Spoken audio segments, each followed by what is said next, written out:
Everybody loves a good underdog story. We can't help but cheer for Rudy, hope the feds will quit chasing Dr. Kimball, and pray that the kid with only 3 weeks of karate training can defeat the city's most despicable supervillain. We see ourselves in these characters, and hope that one day we'll be able to rise up against all odds and win the day. When it comes to classic video game magazines, Diehard Game Fan is the ultimate underdog story.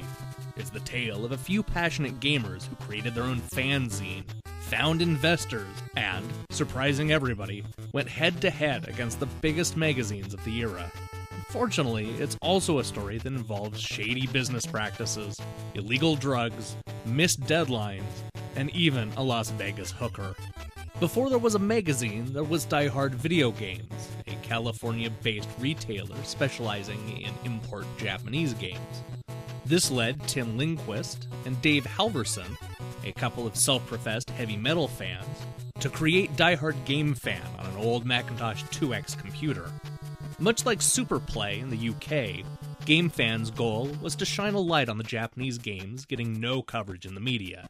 What the magazine lacked in professionalism and polish, it more than made up for with enthusiasm and passion. In the early days, members of the staff would drive around California targeting newsstands. They would give out free issues to anybody willing to put the magazine on the rack, all in hopes of building up a fan base. By the second issue, Diehard Game Fan had secured a distribution deal with Lowrider, which helped get the magazine into liquor stores throughout the country. Diehard Game Fan had worked out a lot of its kinks by the time I found it on the newsstand, but it was painfully clear that it wasn't like any of the other magazines. The articles were filled with spelling errors, and the layout was a mess. The editors were so excited about video games that they ended up giving nearly everything they reviewed a 90% or higher. Unfortunately, not everybody on the staff knew how to write. The magazine was littered with sentences that made absolutely no sense. Here's an example. And now, with another episode of Simple Thoughts with Diehard Game Fan.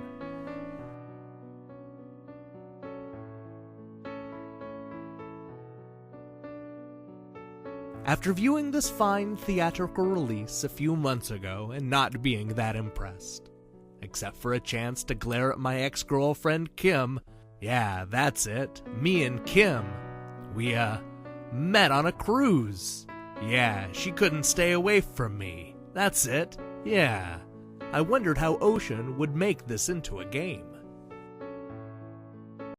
While I joke about the grammatical errors and the amateurish design, they are just two of the elements I find to be incredibly endearing about Diehard Game Fan.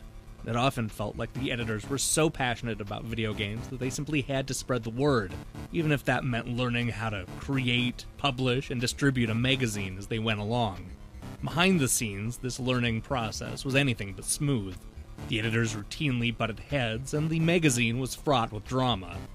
Many of the allegations seem to center around Dave Halverson, who has been accused of dropping acid before reviewing games, and paying hookers at the Winter Consumer Electronics Show, and even buying a 3-foot Sonic the Hedgehog statue instead of paying the staff. All this excess resulted in missed deadlines and a deeply divided workspace. The sad truth is that I could spend the next 2 hours talking about nothing but crazy Diehard Game Fan allegations. There are stories about mafia connections, investors being swindled out of money, and even fistfights in the office. There's enough backstabbing and trash-talking for a 6-season TV series written by a very coked-up Aaron Sorkin. Years after the smoke cleared, Tim Lindquist, Terry Wolfinger, and Greg Off started a new magazine in the spirit of Diehard Game Fan. This was Hardcore Gamer Magazine, which ran between 2005 and 2010. You can find 36 issues of the magazine in PDF form at defunctgames.com. You should go and download them and forget all about the nasty allegations associated with Diehard Game Fan. Hey, don't leave now! We're going to be talking about different magazines every single day between now and Christmas. That's 29 episodes looking back at classic game magazines. So don't forget to subscribe and check out those other videos. See you tomorrow!